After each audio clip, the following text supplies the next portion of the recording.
One of the things I enjoy doing after the NFL draft is complete is looking at how they reorder the teams despite these players not playing a single down yet. The draft completes and everyone's like, oh, team that I had 8th in the power rankings, move them up to 4th, baby. That team had a great draft. All those players are going to contribute. They're now a top 5 team in the NFL. But it does tell a story. And the story it tells for the Cardinals right now is one of extreme skepticism. Now, I just pulled 4 places that had post-draft power rankings. There are plenty more than just 4. But these 4, I think everybody would agree. Producer Evan, stop me if you disagree. I think I picked 4 reputable places. I picked The Athletic. I picked ESPN. I picked CBS Sports. And I picked PFF. I think that's reasonable. 4 good spots there? I just hear people when I say PFF. I'm a huge nerd. I can hear you say that to me when I reference PFF, but they are a reputable media source, football media source in 2025. So here is how all of these places broke down the Cardinals after the draft. The Athletic ranked the Cardinals 20th.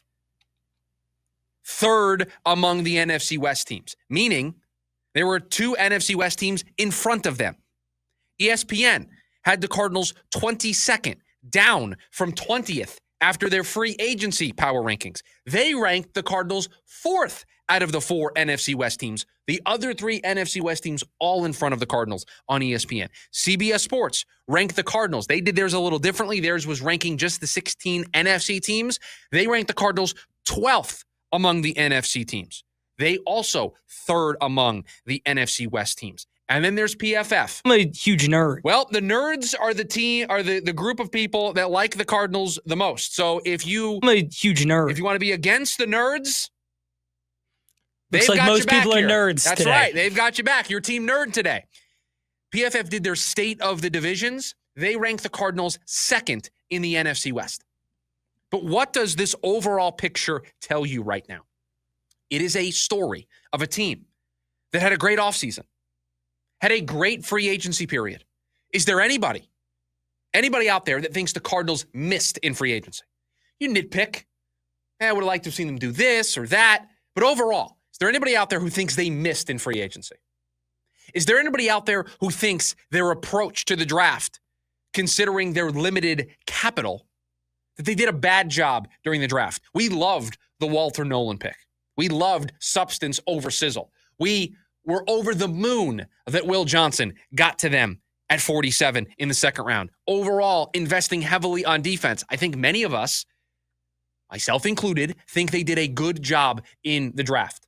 So a team that doubled their win total a year ago, went from 4 wins to 8 wins, missed the playoffs, but went from 4 to 8 wins, capitalized on that 8-win season by landing all the players they did in free agency, and then on top of that, having the draft that they had. And yet, The Athletic has them barely as a top 20 team.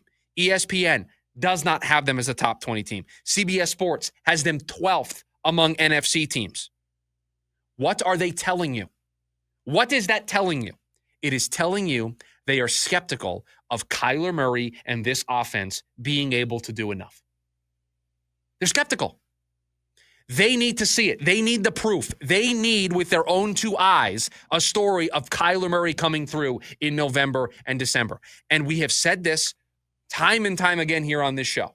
Until he breaks through, until he has that moment, this is where everybody is going to fall back to. Yeah, they had a great offseason. Yeah, they had a great draft. Yeah, I like a couple of their pieces. Really like Trey McBride. Marvin Harrison Jr., that's a good pick. All roads lead back to the quarterback. And the road to this quarterback in particular has a bunch of potholes. It's dirt in some patches. It's not actually asphalt. It's not actually road.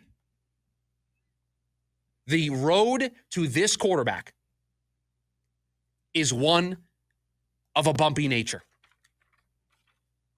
And these power rankings are the proof that you can have the best offseason that you can have. You can have the best draft that you can have. You can get the A+, you can get the Bs, you can get graded well in the offseason. You can win the offseason.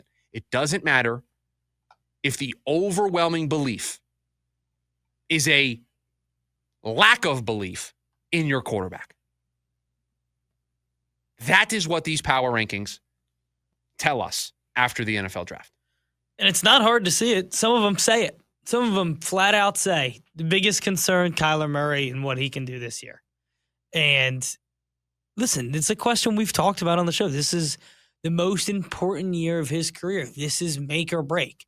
This is the first year that this front office, this coaching staff will be able to get out of the contract at the end of the year. This is the first year where there's going to be a microscope on just Kyler Murray and what he's able to do with these weapons. They have the defense now. Let's go see it. And until there are the results that match what people want to see, this is what you're going to get. You're going to get being ranked 20th. You're going to get being ranked 22nd. You're going to get being ranked 12th among the NFC teams. The CBS Sports Power Rankings, having the Cardinals 12th among NFC teams, is telling you they don't think this is a playoff team. Look at this roster. Look up and down this roster. You know it's a playoff roster. You know it's got better talent on defense than it did a year ago. You know the offensive talent is there. Why would I feel like I'm Brian Windhorst. Why would they do that? Why would CBS Sports have them 12th? Because of the quarterback.